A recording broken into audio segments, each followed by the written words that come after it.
Your host Christian Trinity, featuring Christian Prince, an educational Christian video. They watch them in other channels, you know. Yeah. Actually, there's people who play my videos, like a video I make it to have 20,000. The same video I just posted, somebody else copy it, he will have 50,000. Yeah. So because YouTube, they shadow my channel too, but they don't shadow the other ones. You know, they don't target them. You're too dangerous for them, you know. You're too dangerous, and you're speaking That's all right. like the real truth, you know. Yeah. Well, thank you very much, brother, for joining us. No problem. Thank you, CP. God bless you. God bless. We have Swigs. Hey, CP, how are you? I'm fine. I just wanted to say thank you so much for everything that you do. I've learned so much about Islam and how to like argue against them with all the common points that they be bringing up. I have like a Muslim friend that I'm trying to like convert in a sense by just like telling him everything that I've learned from you. Like, you don't even understand how much you've done, bro. Like, thank you. Well, thank you very much. You know, what I have done is nothing. I wish I can do more. We pray we will do more. If God gave us Yes, health, sir. we continue. Thank you. Yes, sir. No problem. Have a good one. God bless. We don't have any Abdul.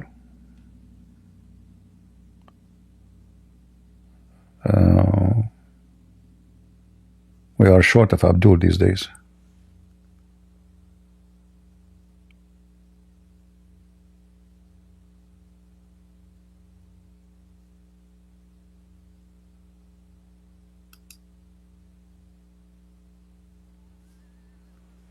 Any Muhammadan?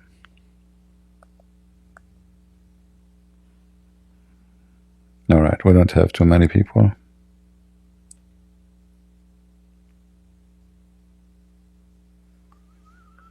Remember, all right, go ahead, remember.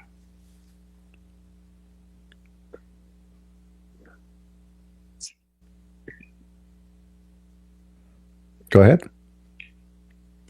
Hi, TP. How are you? I'm fine. That's good.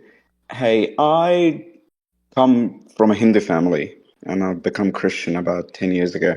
Okay. And my wife comes from a Muslim family. Quite often, some of her her relatives do ask, do say things like, oh, the Islam is a peaceful religion. Muhammad is, they try to give you this picture that Islam is perfect. But I've been listening to you for a while, and obviously you've been shedding a lot of truth of what Islam really is. So thank you so much for that first. But I had a question. In one of your previous videos, you mentioned something about Allah and the origination of that word and why Arabs tend to use that word in their Bible. Could you expand on that again? And is there some sort of resource that I can actually reference whenever I'm speaking to my relative? You see, the Muslims, they try to explain Islam or why Muslim they use Allah, and then they say to you that the word Allah coming from the word al-ilah, which means the God. But the fact, the Muslims, all of them agree that Allah is a name, is not a word coming from other word. So they lie when they try to make it or route the word to different direction. So the word in the word for God in Aramaic, even in Israel in Old Hebrew, it used to be al, al. All right, al. By time, the Hebrew changed and become el. So Emmanuel become Emmanuel. Mikael become Mikael. Israel, the word Israel never been used actually in the Old Hebrew. It was Israel. So sometimes the word Eal, which is God, is in the beginning of the word or at the end of the word. Like, Mikael, or like if we go to old names like Daniel. Mm-hmm. So Al is a word mean God. This is the Aramaic, which is the Hebrew coming from it too, and the Arabic. So Allah is God La. The word Al is God. La is the name. The Muslims, they try to mix between this and the word ilah. Ilah. If we go back and study the Bible, we will find that the name of Abraham was not Abraham, was Abram, and the word and the name of the wife of Abraham is Sarai or Sarai, not Sarah. So what the Old Testament show us that God inserted the letter H or ha, ha into the name, and that that letter is just to add the Spirit of God. So letter H present the Spirit. It's not just a letter. All right.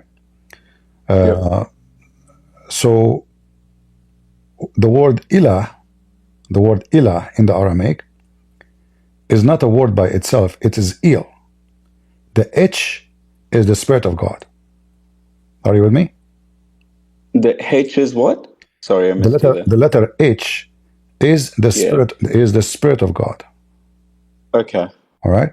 Yep. So when God he insert the letter H into the name of Abraham, and the letter H into the name of Sarai, the name changed and became from Abraham became Abraham, and from Sarai became Sarah.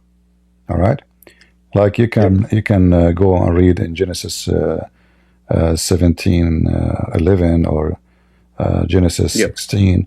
So anyway, this is a story about Abraham and how the name changed. So the ilah, I'm just giving you like a hint about what the letter H present. So in the old Aramaic, ilah have nothing to do with the word Allah, because that ilah is not a name of God. It's not a name. It is a God who have a spirit, and the God of Islam have no spirit. So that letter H at the end, I wish I can use a board here to write, but this software I'm using doesn't allow me to do that, to show you. I used to use a previous software can help me to do that. So anyway, the H at the end is the Spirit of God, and it's not part of the language. It is added for a sound, present the Spirit of God, the same as the name of Abraham, the same as the name of Sarah.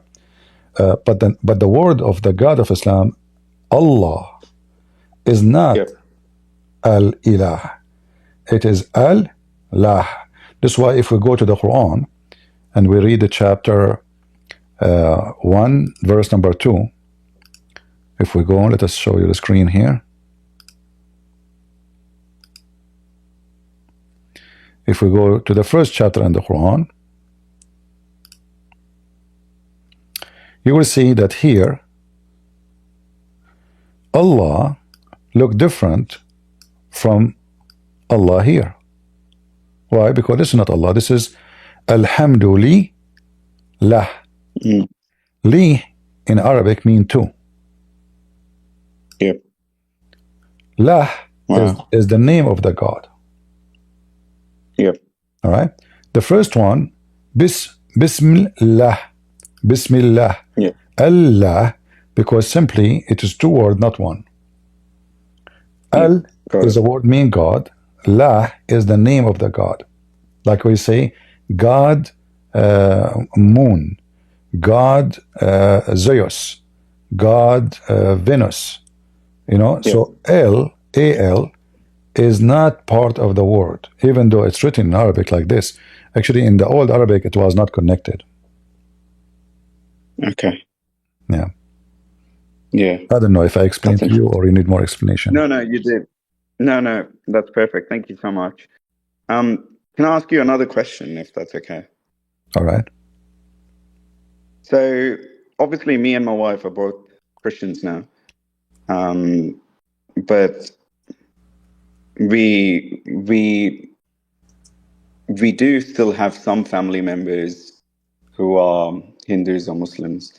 and we are obviously praying for them. But one of the objection, mainly from my wife's side, is that they To be continued.